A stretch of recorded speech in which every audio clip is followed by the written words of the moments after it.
Assalamualaikum warahmatullahi wabarakatuh. Alhamdulillah. Nahmaduhu wa nasta'inuhu wa nastaghfiruh.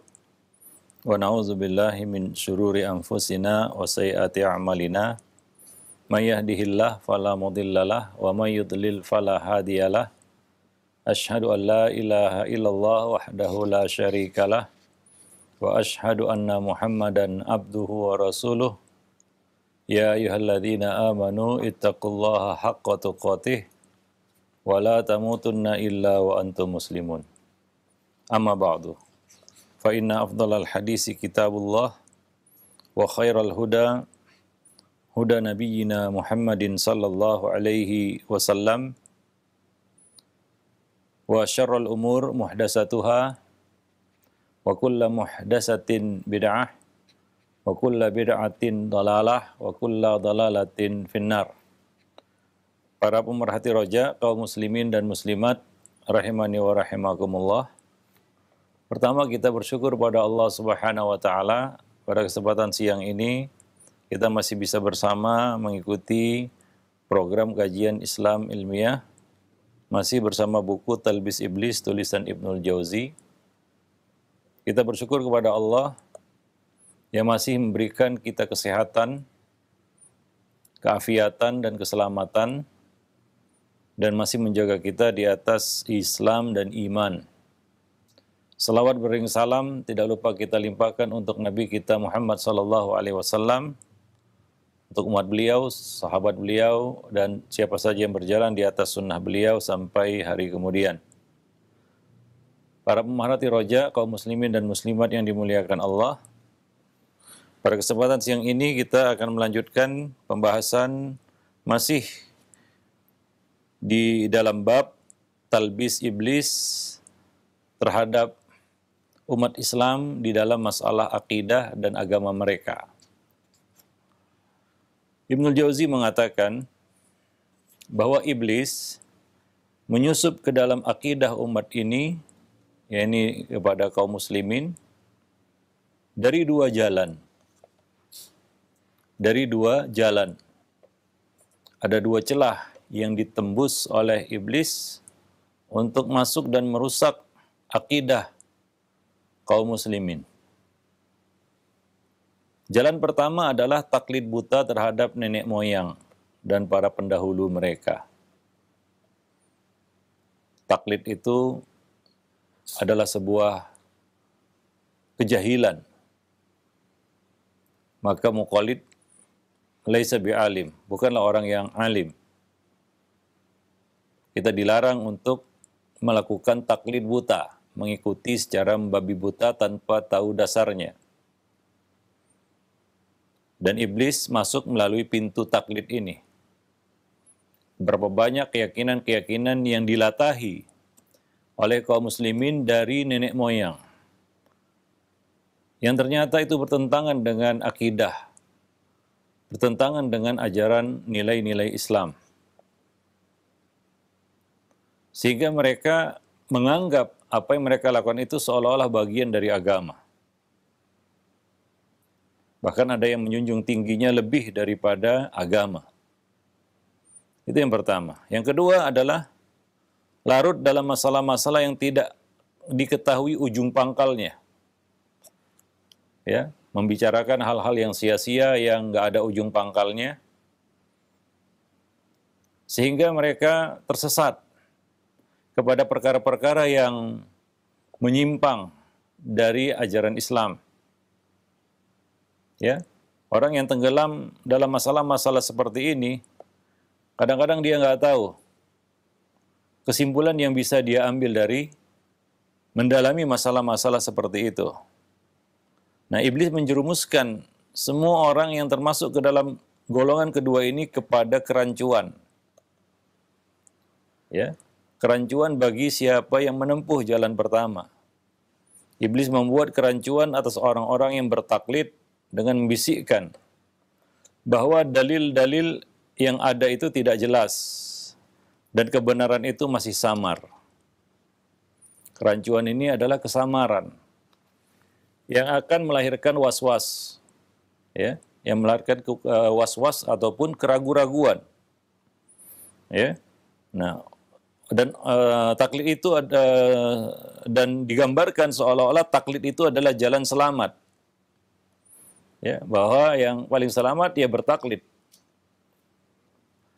Nah, sehingga mereka tidak mau tahu dan tidak mau belajar. Sehingga kalaupun disuguhkan dalil, dibawakan dalil kepadanya, dia akan tetap menolak. Dan dia beralasan dengan apa-apa yang dia temui, dia dapati dari nenek moyangnya, dari orang-orang yang datang terdahulu. Walaupun orang-orang yang terdahulu itu tidak berada di atas ilmu, ya, tidak berada di atas petunjuk. Nah, sebenarnya sudah banyak, ya, beliau mengatakan sudah banyak orang yang tersesat di jalan ini, yang melalui celah ini. Bahkan karena taklid inilah umat Islam akan binasa. Ya, seperti binasanya umat-umat terdahulu. Ya. Dan umat Islam juga akan melatahi apa yang dilakukan dan yang dikerjakan oleh umat-umat terdahulu. La tattabi'anna sanana man kana qablakum shibran bisyibrin zira'an bidhira'in. Kamu akan melatahi, mengikuti, bertaklid ya kepada umat-umat sebelum kamu. Sejengkal demi sejengkal, sehasta demi sehasta. Artinya sedikit demi sedikit, lama-lama jadi bukit. Yaitu lama-lama banyak perkara-perkara yang kamu tiru dari mereka. Hingga kadang-kadang nggak bisa dibedakan karena kemiripannya. Hatta law dakhalu juhra dabbin la dakhaltumuh. Hingga kalaupun mereka masuk ke dalam lubang biawak, kamu akan mengikutinya. Yaitu walaupun yang mereka lakukan itu jelas-jelas salah, batil, mungkar, kamu tetap akan mengikutinya. Ini terjadi pada orang-orang yang sudah ya dijalari oleh virus taklid. Ya, hingga ya akalnya tidak mampu untuk memahami dan tidak mau digunakan untuk berpikir. Nah, orang-orang Yahudi dan Nasrani juga terkena penyakit ini. Mereka taklid kepada nenek moyang, kepada rabi dan pendeta mereka. Ya, hingga mereka pun tersesat. Ya, demikian juga orang-orang jahiliyah mengikuti apa yang dilakukan oleh nenek moyang mereka. Ya, ini terjadi pada orang-orang ataupun umat-umat yang datang ya, lebih dulu dari kita. Ya, seperti satu ketika Nabi SAW melihat Adi ibn Hatim mengenakan kalung salib. Ya, sebelumnya adalah Nasrani. Ya, kemudian Nabi menyuruhnya untuk melepas kalung itu. Karena itu adalah simbol agama lain.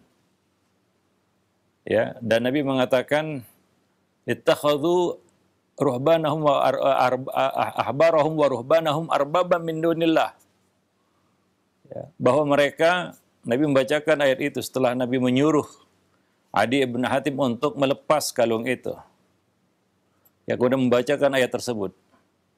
Mereka menjadikan rahib-rahib mereka dan pendeta-pendeta mereka sebagai Tuhan selain Allah. Maka Adi bin Hatim bertanya kepada Nabi, "Ya Rasulullah, kami dulu tidak menyembah pendeta-pendeta kami."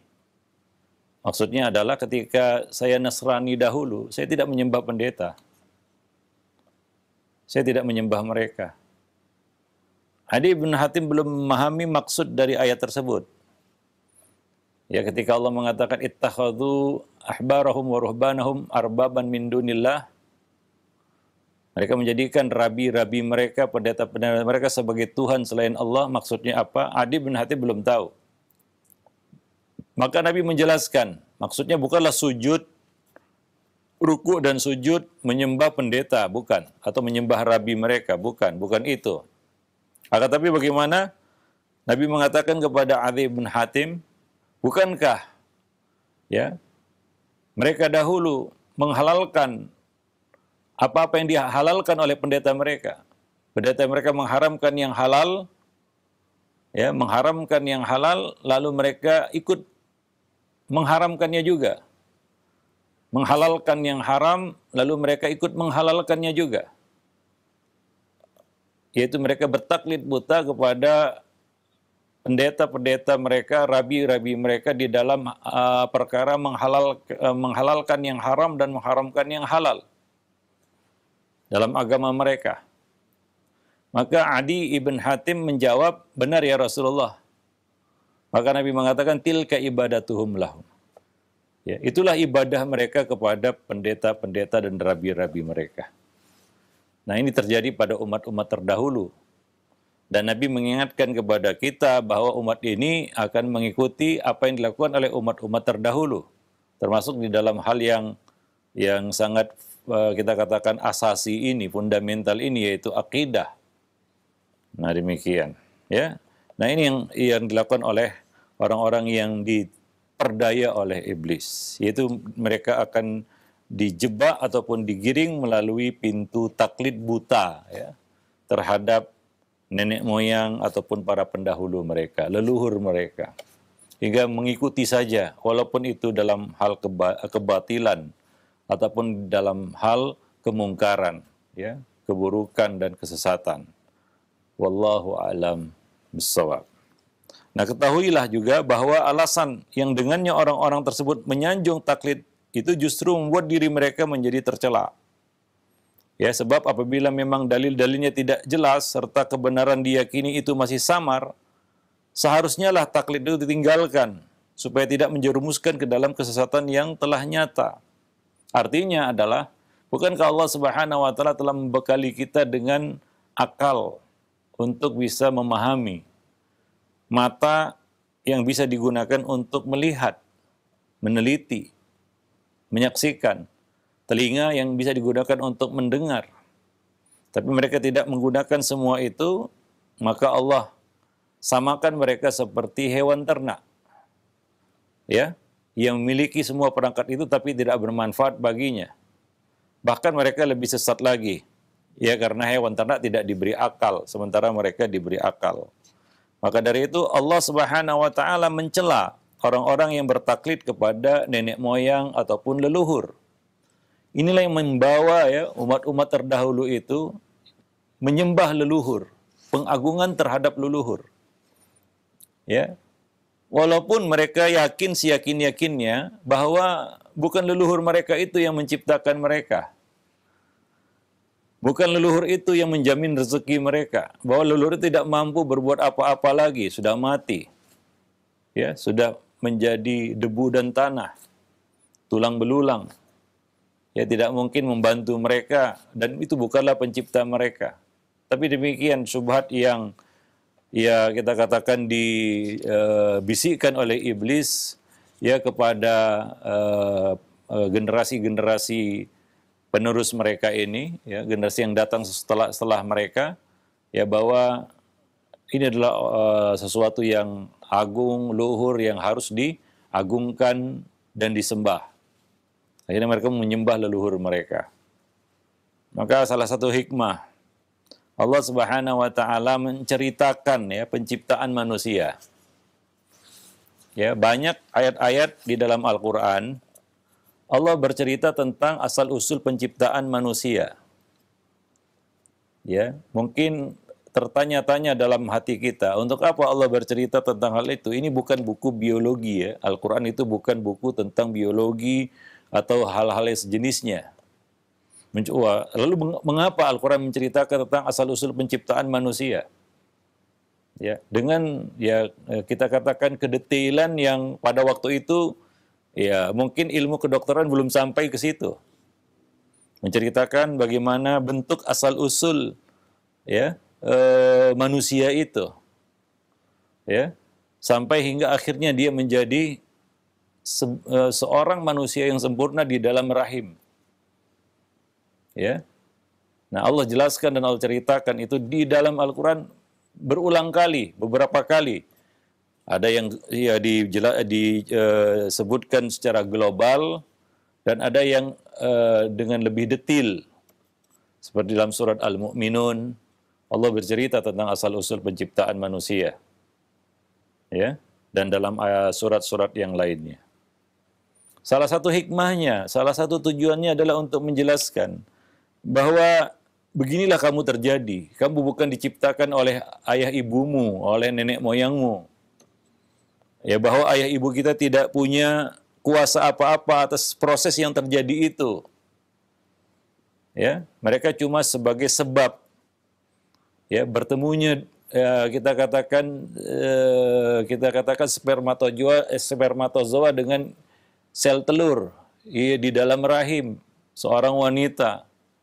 Dan si ibu ini juga tidak mengikuti dan mengatur proses terjadinya perkembangan janin ini di dalam perutnya. Ketika sel telur yang telah bertemu, spermatozoa yang telah bertemu dengan sel telur itu melekat pada dinding rahim menjadi alaqah. Maka dimulailah kita katakan proses penciptaan manusia. Terjadilah manusia.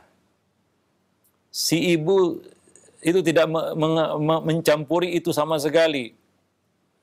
Ya, itu di luar kendali dan kehendaknya. Ya. Allah Subhanahu wa taala menceritakan itu agar manusia sadar. Mereka itu bukan diciptakan oleh ayah ibunya. Ayah ibunya itu cuma sebab terjadinya dia di muka bumi ini. Ya, yang menciptakannya ya adalah Allah Subhanahu wa taala dengan proses seperti itu. Ya, supaya manusia tahu dan mengerti ya siapa penciptanya. Siapa yang berhak untuk dia sembah. Ya, penciptanya yang hakiki. Para pemerhati roja kaum muslimin dan muslimat yang dimuliakan Allah. Namun begitu, masih banyak orang yang menyembah leluhur dan nenek moyang. Ya, seolah-olah nenek moyang dan leluhur inilah yang menjadi sebab dia tercipta di muka bumi. Ya, maka Al-Quran itu adalah ya buku petunjuk. Ya, kalau kita mau mendalami dan menggali faedah-faedah yang terkandung di dalamnya. Para pemerhati roja kaum muslimin dan muslimat yang dimuliakan Allah. Ya, maka Allah mencela orang-orang yang bertaklid. Hingga taklid itu menggiring mereka kepada satu hal yang lebih buruk ya, dan itulah dia tujuan utama dari iblis menyeret manusia kepada jurang taklid, yaitu penyembahan kepada selain Allah Subhanahu wa taala. Ya. Mereka mengagungkan, mereka mengikuti sesuatu yang ya kita katakan bertentangan dengan apa yang Allah perintahkan. Ya, mereka menyembah sesuatu selain Allah Subhanahu wa taala. Dan itu Allah ceritakan di dalam Al-Qur'an, ya di dalam surat Al-A'raf ketika Allah mengambil persaksian la ilaha illallah, tidak ada ilah yang berhak disembah selain Allah, alastu bi rabbikum qalu bala syahidna, kita bersaksi di hadapan Allah bahwa Allah lah pencipta kita, bahwa Allah lah yang berhak dan patut kita ibadahi. Allah ambil persaksian itu jauh sebelum kita lahir ke dunia. Untuk apa itu? Antakulu yaumal qiyamah inna kunna an hadza ghafilin. Supaya kamu tidak beralasan, kami nggak tahu menau. Kami nggak tahu itu. Ya, yang kedua adalah autaqulu inna ma asyraka abauna min qabl. Sesungguhnya yang berbuat kemusyrikan ini, menyembah berhala ini adalah nenek moyang kami. Kami hanyalah keturunan yang datang sesudah mereka. Ya. Kami hanyalah keturunan yang datang sesudah mereka. Itu kami hanya bertaklid kepada mereka. Afatuhlikuna bima fa'al mubtilun. Apakah engkau ya Allah akan mengadab kami karena apa yang dilakukan oleh orang-orang batil, orang-orang jahil, yaitu nenek moyang kami di hari kiamat nanti mereka akan berlepas diri dari nenek moyang mereka itu, dari leluhur mereka itu. Nah, Allah mengambil persaksian itu agar kamu tidak berdalih dengan tidak tahu dan ikut-ikutan. Nah, itu penyakit manusia. Ya, dan itu adalah akibat kejahilan, yaitu lengah, lalai, ghafil. Ghafil itu bukan sekedar tidak tahu, memang tidak mau belajar, maka dikatakan lengah dia. Dia diberi alat tapi tidak dia gunakan. Ya, itulah jahil. Ya. Bukan sekedar bodoh gitu ya, tapi jahil. Jahil ini mungkin boleh jadi IQ-nya 200, orang pintar tapi jahil bisa saja. Ya, maka tidak semua orang bodoh itu jahil. Tapi orang jahil itu pasti dikategorikan sebagai satu kebodohan sebenarnya. Ya, karena dia punya alat ilmu, tapi dia tidak mampu untuk menggunakannya, ya, tidak mampu untuk memanfaatkannya. Ya, maka kata-kata jahil dalam Al-Quran itu tidak tepat kalau diartikan bodoh. Ya jahil, ya jahil. Boleh jadi orang jahil ini adalah orang yang pintar. Seperti ya kita kata orang-orang musyrik yang disebut jahiliyah, orang-orang jahil, ya, di dalam Al-Quran, itu bukanlah orang-orang yang bodoh. Mereka berhasil mengembangkan ekonomi di kota Mekah. Berniaga ke negeri Syam, ke Yaman, Fisaif dan Sita'i Wasaif. Ya, membuat satu, ya kita katakan sistem pemerintahan di kota Mekah. Ya, ada kita katakan Darun Nadwah, ya, tempat mereka berkumpul. Mereka membangun peradaban juga di situ, tapi mereka adalah orang-orang yang jahil. Ya, mereka bukan orang yang bodoh, tapi mereka jahil. Karena tidak mampu menggunakan, memanfaatkan akal untuk berpikir, hingga bisa membedakan yang baik dan yang buruk. Maka dengan kejahilan itu mereka melakukan praktek riba. Ya, mereka tidak tahu mana yang patut dan mana yang tidak patut. Hingga pada masa itu, mereka bertawaf itu dalam keadaan telanjang bulat. Ya, membuka aurat itu sudah biasa, akhlak mabuk-mabukan, ya, dan lain sebagainya, menghalalkan khamar, judi, riba dan lain sebagainya. Ya, nah mereka itu bukanlah orang-orang yang idiot dulu ataupun bodoh. Ya. Secara intelektual mungkin mereka orang yang pintar begitu ya, bukan bodoh. Mereka bisa membangun suatu pasukan, membuat suatu sistem perniagaan, ya, dan lain-lain sebagainya. Tapi mereka jahil, karena mereka tidak mampu untuk menggunakan akal mereka untuk mengikuti dan mengetahui mana yang hak dan mana yang batil. Nah demikian. Nah ini salah satu akibat dari kejahilan. Ya, orang yang jahil, ya, dapat dipastikan, ya, pintu berikutnya yang akan dia buka adalah taklid. Orang yang jahil itu kebiasaannya adalah suka ikut-ikutan. Suka ikut-ikutan itu menunjukkan dia itu orang yang jahil. Kita tidak bicara di sini masalah berapa gelar yang ada di depan namanya ataupun di belakang namanya. Ya. Kalau kebiasaan kita itu suka ikut-ikutan, latah, taklid buta, ya, maka coba periksa. Ya, jangan-jangan kita termasuk orang-orang yang jahil. Karena setelah pintu kejahilan yang terbuka selanjutnya adalah pintu taklid. Nggak ada pilihan bagi orang yang jahil kecuali bertaklid. Maka para ulama mengatakan muqallid laisa bi'alim. Maksudnya adalah jahil. Muqallid itu bukanlah orang yang alim. Artinya apa? Dia adalah orang yang jahil. Wallahu a'lam bissawab.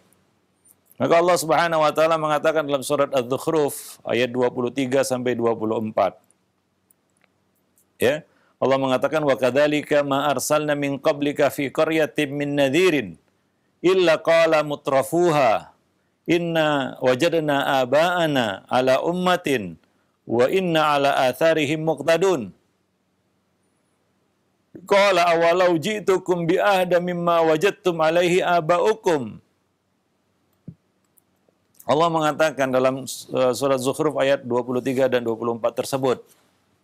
Dan demikianlah ketika kami mengutus seorang pemberi peringatan sebelum engkau wahai Muhammad dalam sebuah negeri, dalam satu negeri.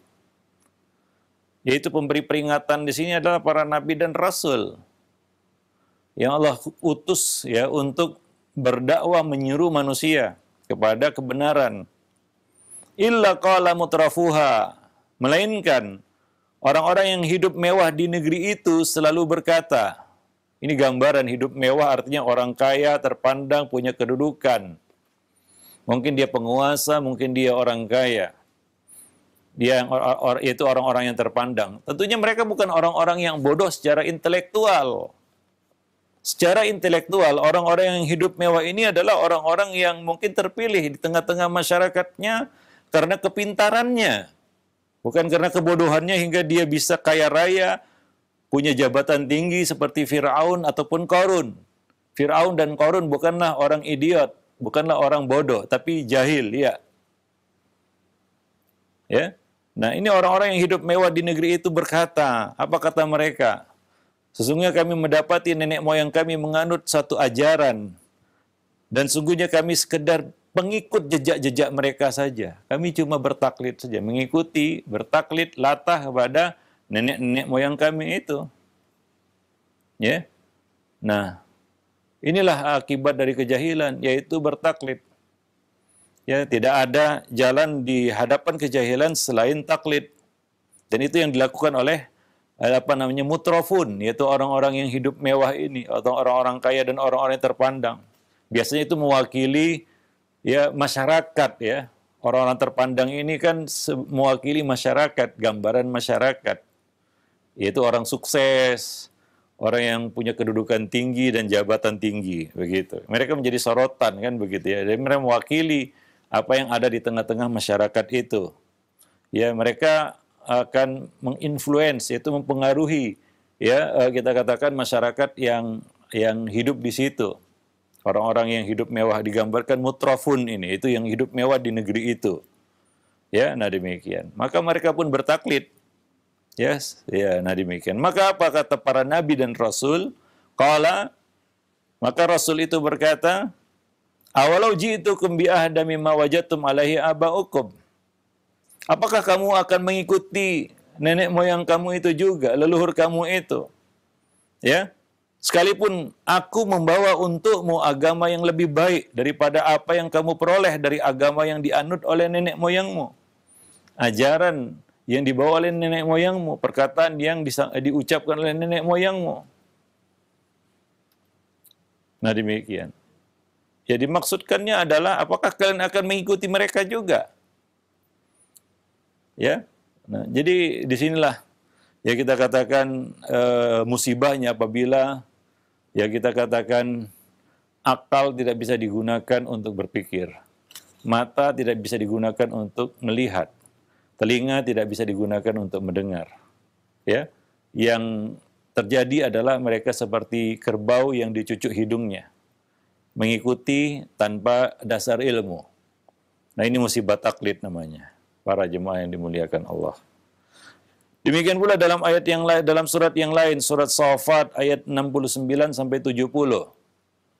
Allah Subhanahu wa taala mengatakan innahum alfau aba'ahum dhallin fahum ala atharihim yuhraun. Sesungguhnya mereka telah mendapati nenek moyang mereka dalam keadaan sesat. Lalu mereka dengan cepat mengikuti jejak nenek moyang mereka itu.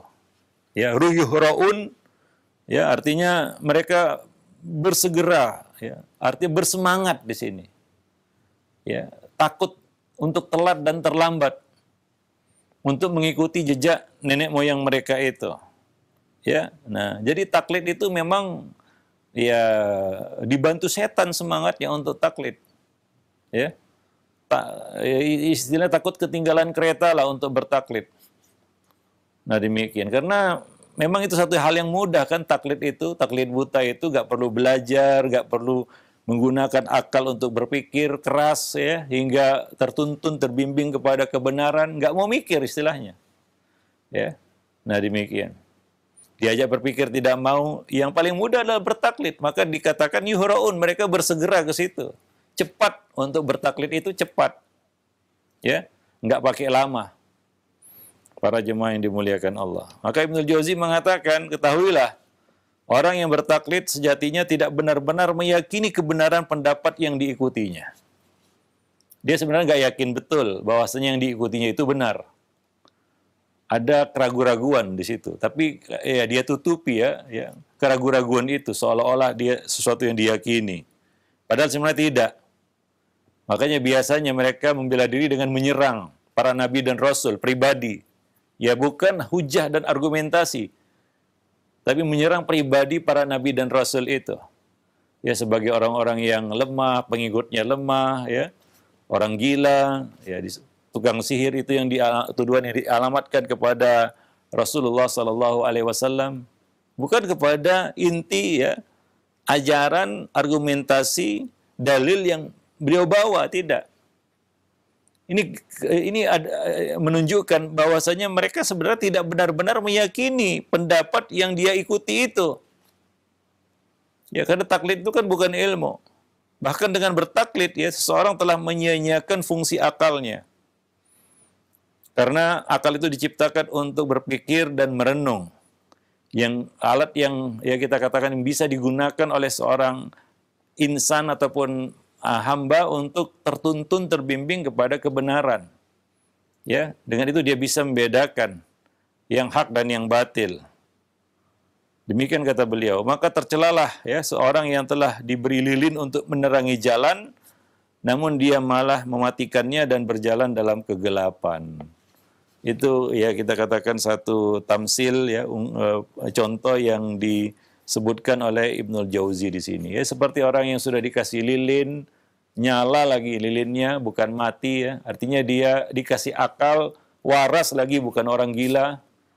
Ya, tapi apa? Dia lebih memilih untuk mematikan lilin itu dan dia berjalan dalam kegelapan. Ya betapa jahilnya orang seperti ini sebenarnya ya, para jemaah pemerhati roja kaum muslimin dan muslimat yang dimuliakan Allah. Baik. Nah, jadi ini dua jalan ya yang dibuka oleh iblis untuk merusak akidah umat ini. Ya tujuannya adalah merusak akidah. Ya, ini sebagai media ya untuk mengantar seseorang itu ke sana, yaitu melalui taklid dan tenggelam dalam hal yang sia-sia, membahas perkara yang nggak ada ujung pangkalnya, ya qil wal qal, ya perkara yang ya masih katanya dan katanya, ya kadang-kadang ya Allah ya ini suatu hal yang mengherankan, ya ketika Allah sudah menurunkan suatu yang yakin yaitu Al-Quran, tapi kita masih ya mencari sana sini untuk membangun keyakinan kita. Ya, sementara itu adalah suatu yang tidak diketahui ujung pangkalnya. Ya, nah demikian. Wallahu a'lam bishawab. Baik, sampai di sini dulu pertemuan kita pada kesempatan siang ini. Mudah-mudahan ya kita masih bisa melanjutkannya di kemudian hari insyaallah. Masih dalam bab ini ya, dua jalan yang dibuka oleh iblis untuk merusak akidah umat ini, yaitu taklid dan membicarakan hal-hal yang tidak berfaedah. Maka Nabi mengingatkan min husni islamil mar'i tarkuhu ma la ya'ni. Termasuk kebaikan Islam seseorang, dia tinggalkan hal-hal yang tidak bermanfaat ya untuk dibicarakan ataupun untuk dibahas. Wallahu a'lam bishawab. Jazakallahu khairan wa barakallahu fikum Ustaz atas penyampaian materi yang sangat bermanfaat sekali di kesempatan ini berkaitan dengan tablis iblis, tipu daya iblis dalam akidah. Nah, ikhwat Islam azakumullah, silakan bagi Anda yang ingin bertanya dapat mengirimkan pertanyaan melalui pesan singkat. Pertanyaan pertama, Assalamualaikum warahmatullahi wabarakatuh Ustaz. Dari hamba Allah, Ustaz, apakah terjerumusnya seorang dalam dosa ini merupakan bukti akan rusaknya akidah atau ada syubhat dalam akidah yang diyakininya? Mohon nasihatnya Ustaz. Syukran. Iya. Ya tentunya dosa maksiat itu terjadi karena banyak faktor. Salah satu faktornya adalah ya meredupnya keyakinan. Ya, kadang-kadang kita melakukan dosa, kita tahu dosa itu dosa. Ya, lain halnya kalau nggak tahu, ya belum tahu dia. Orang makan riba tapi dia nggak tahu riba itu haram ya. Walaupun ya kita katakan tipis kemungkinan ya orang itu nggak tahu riba itu haram, tapi mungkin aja ada. Ya, satu karena ketidaktahuan. Tapi paling banyak adalah dia tahu itu dosa. Tapi dia terabas juga. Kenapa? Karena lemahnya keyakinan. Itu satu. Ya, lemahnya keyakinan. Dan ini tentunya kalau kita bicara keyakinan itu kaitannya dengan simpul hati, yaitu akidah. Ya, mungkin ya keyakinan akan hadirnya ya para malaikat di sekitarnya itu sudah lemah. Ya. Maka seolah-olah dia melakukan dosa, nggak ada malaikat yang mencatatnya. Ya, keyakinan kepada Allah Subhanahu wa taala, Rabb yang Maha melihat lagi mengawasi, ya sudah lemah sehingga dia merasa melakukan dosa itu tidak dilihat dan tidak diperhatikan oleh Allah Subhanahu wa taala. Ya, nah ini keyakinan yang sudah mulai melemah ini. Atau dalam istilah disebut dia sudah mulai ya digerogoti dengan penyakit futur. Ya. mulai melemah, ya. Kita katakan keimanan itu.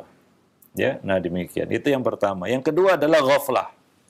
Terutama ghaflah yang diperturutkan, kelalaian, ya. Lalai yang diperturutkan dan terus lalai. Ya, lalai itu banyak hal, ya. Satu, lalai di dalam menjalankan kewajiban-kewajiban.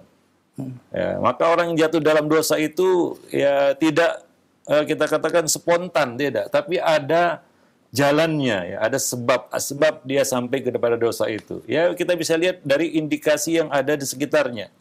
Misalnya apa? Kita bisa lihat dari ya ibadahnya yang mungkin mulai berantakan, ya. Salatnya yang mulai berantakan, kan begitu. Ya. Nah, itu pengantar istilahnya kepada dosa. Ya, maka orang itu jatuh dalam dosa tidak serta-merta. Ya, kalau kita renungi, ya kita katakan kemaksiatan dan dosa yang kita lakukan, ya, kalau kita flashback, kelas balik, kenapa saya jatuh dalam dosa itu? Yang pertama tadi mulai lemahnya keyakinan, ya, iman itu sudah mulai lemah. Yang kedua adalah ya ghaflah yang diperturutkan, kelalaian demi kelalaian yang terus terjadi, ya, hingga ya, kita katakan memuncak, ya, menjadi suatu hal yang disebut dosa dan pelanggaran.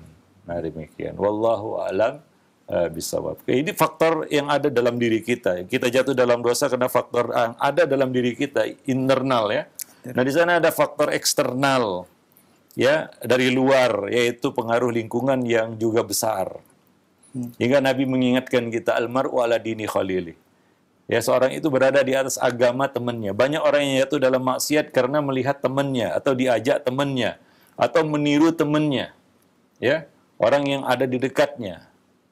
Ya, maka pengaruh lingkungan itu besar. Ya, orang jatuh ke dalam bid'ah misalnya, ya karena lingkungan. Seperti yang Allah sebutkan di dalam surat Al-Furqan, ya. Nah, dia menyesali pertemuannya dengan si fulan dan si fulan. Kenapa? Ya, karena dia telah menyesatkanku dari adzikr, yaitu dari Quran dan Sunnah. Ya. Nah, ini kita katakan faktor eksternal yang menyebabkan orang itu jatuh dalam dosa. Ya, jadi ini perkara kedua. Perkara ketiga, ya, tentunya kekalahannya melawan setan yang terjadi terus-menerus. Ya, dia tidak mampu dan tidak kuasa untuk melarikan diri, ya, dari kejaran setan, buruan setan. Ya, seperti yang disebutkan, cara manusia selamat dari, ya, kita katakan kejaran setan ini adalah bersembunyi di balik benteng zikrullah. Nah, ketika zikrullah itu sudah mulai lemah, artinya kita tidak lagi terlindungi dengan benteng yang kokoh. Kita mudah kita katakan ditangkap, ya, dan ditaklukkan oleh musuh.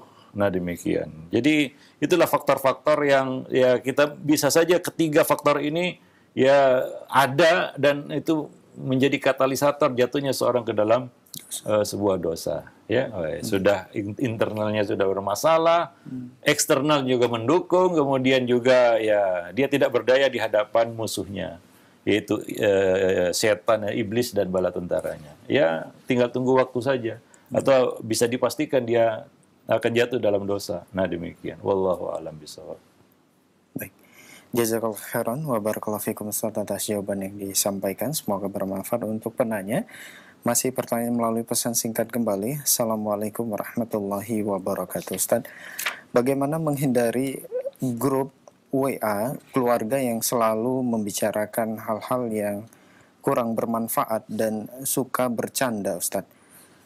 Saya mau keluar dari grup, akan tetapi nanti dikatakan sombong, nggak mau bersilaturahmi dan sebagainya. Apa yang harus dilakukan? Mohon nasihatnya, Ustaz. Syukran. Ya, inilah susahnya hidup kalau ikuti kata orang, ya. Takut celaan manusia. Ya, apa kata orang, apa kata dunia, apa kata manusia, ya. Bukan apa kata Allah dan Rasulnya, kan begitu. Nah, kita kan terombang-ambing, seperti, ya, penanya jadi terombang-ambing, kebimbangan mau keluar grup WA yang jelas batil, ya, atau tetap bertahan di situ karena ucapan manusia. Ya. Nah, tentunya orang yang punya keyakinan yang penuh, ilmu yang cukup, dia tidak susah untuk mengambil pilihan. Ya, apa yang harus dipilihnya, apa yang harus dilakukannya. Karena tidak ada kebimbangan. Seperti di sini ya, sebenarnya udah jelas jawabannya. Tinggalkan grup-grup seperti itu. Ya, nah demikian. Ya, menunjukkan kita nggak sombong bukanlah dengan cara ikut terus di dalam grup itu, kan begitu ya. Nah demikian. Ya, itu syubhat sebenarnya. Ya, seolah-olah kalau kita keluar dari situ kita disebut sombong. Apakah sombong seperti itu? Kan tidak. Sombong itu menolak kebenaran, merendahkan orang lain. Itu yang disebut sombong, kan begitu. Nah, jadi ketika ya kita ya memang jauh ya dari petunjuk Nabi SAW, kita mudah terombang-ambing hingga susah untuk mengambil satu sikap pilihan dalam hidup. Ya, kita lebih suka mendengar katanya dan katanya, kata orang, apa kata manusia dan lain sebagainya. Nah, demikian. Ya jelas ya, kita meninggalkan hal-hal yang tidak bermanfaat seperti itu adalah suatu yang harus wajib. Tadi kita sebutkan hadisnya min husni islamil mar'i tarkuhu ma la ya'nih. Termasuk kebaikan Islam seorang ada meninggalkan perkara yang tidak bermanfaat baginya. Dan kita nggak boleh ragu untuk meninggalkan hal-hal ya kita katakan sia-sia seperti itu. Ya termasuk perkara yang dibenci oleh Allah adalah kilwal qol, katanya dan katanya ya. Ya pembicaraan yang tidak ada faedahnya. Ya kita tinggalkan ya grup-grup seperti itu, dan bagi siapa saja yang buat grup jangan masukkan unsur-unsur qil wal qal dan nggak berfaedah ini dalam grup-grup ya mereka. Kita tidak mengharamkan itu, ya, karena itu teknologi ya. Ya bisa digunakan untuk kebaikan, bisa digunakan untuk kebatilan, keburukan, kejahatan bahkan ya. Nah demikian. Tapi kita berpesan kepada siapa saja mungkin yang menjadi adminnya ya, masukkanlah hal yang bermanfaat. Tapi wa qalilun mahum, ya, sedikit yang selamat ya dalam hal ini ya. Sedikit mereka itu yang betul-betul ya mengawal grup itu sehingga ya apa yang masuk ke dalamnya adalah konten-konten yang ya hal-hal yang baik, kan begitu. Walaupun sudah ada peringatan tapi ya kadang-kadang nggak diindahkan, bahkan kadang-kadang si admin sendiri yang melanggarnya, kan begitu, dan sejenisnya ya, atau membiarkan adanya pembiaran ya. Nah ini yang ya kadang-kadang mengikuti grup-grup seperti ini ataupun membuat grup-grup seperti ini menjadi suatu yang bukan hanya sia-sia tapi mudorot. Ya, seperti ya menjadi majelis ghibah, jadi majelis untuk menyebarkan kebatilan ya, menyebarkan kemungkaran dan lain sebagainya. Ya, wallahu alam. Bahkan bisa digunakan untuk sebagai media penipuan, kan begitu, alat penipuan dan lain sebagainya. Wallahu a'lam bishawab. Baik. Ya, jadi mungkin jawabannya sudah pasti, tinggalkan ya. Nah, jangan hiraukan kata orang dan kata si fulan dan si alan. Ya, nah demikian. Tapi karena kebimbangan hingga muncul pertanyaan, apakah saya harus keluar ya? Sebenarnya nggak usah ragu, keluar aja, kan begitu. Ya, jika tidak bermanfaat dan berfaedah. Wallahu a'lam bishawab. Baik. Jazakallah khairan Ustaz atas jawabannya. Semoga bermanfaat untuk penanya dan kita semua yang menyimak. Pertanyaan terakhir di kesempatan ini dari Pak Ian di Jawa Barat. Assalamualaikum warahmatullahi wabarakatuh Ustaz. Ada dua orang bersaudara, satunya muslim dan lainnya non-muslim yang kaya. Apakah diperbolehkan saudaranya yang Islam menerima hadiah dari saudaranya yang masih non-muslim? Syukran. Ya, hadiah itu kalau dari muslim ya diterima ya. Karena ada larangan menolak hadiah seorang muslim. Nah, tapi kalau dari non-muslim, hadiah itu ada, Nabi pernah menerima hadiah dari musyrik ya. Tidak semua hadiah dari orang musyrik Nabi tolak ya, tidak. Ya, bahkan Nabi ya menerimanya ya dari beberapa orang yang non-muslim gitu, musyrik bahkan. Ya, nah demikian. Jadi ada dua kita katakan dua jenis. Yang pertama adalah hadiah yang memang tulus, murni, nggak ada udang di balik batu. Ya, tidak ada embel apa-apa di balik hadiah itu. Ya, tanpa pamrih istilahnya. Nah, kalau hadiahnya sifatnya seperti itu ya tidak mengapa untuk diterima. Yang kedua adalah hadiah yang ada sesuatu di balik itu. Ya. Nah, apabila sifatnya seperti itu, maka ini kita tolak secara halus. Ya. Nah, karena tujuannya ya kita juga mengerti. Ya, kita juga bisa mengetahui ada apa di balik pemberian itu. Ya, karena setiap orang melakukan sesuatu kan ada tujuannya. Ya, dan itu bisa kita ketahui. Maka ketika kita mendapat tawaran hadiah dari orang-orang seperti ini, maka jangan buru-buru diterima. Coba lihat dulu. Ya, wah ini nggak ada maksud apa-apa. Ya ini benar-benar murni hadiah. Ya silakan terima.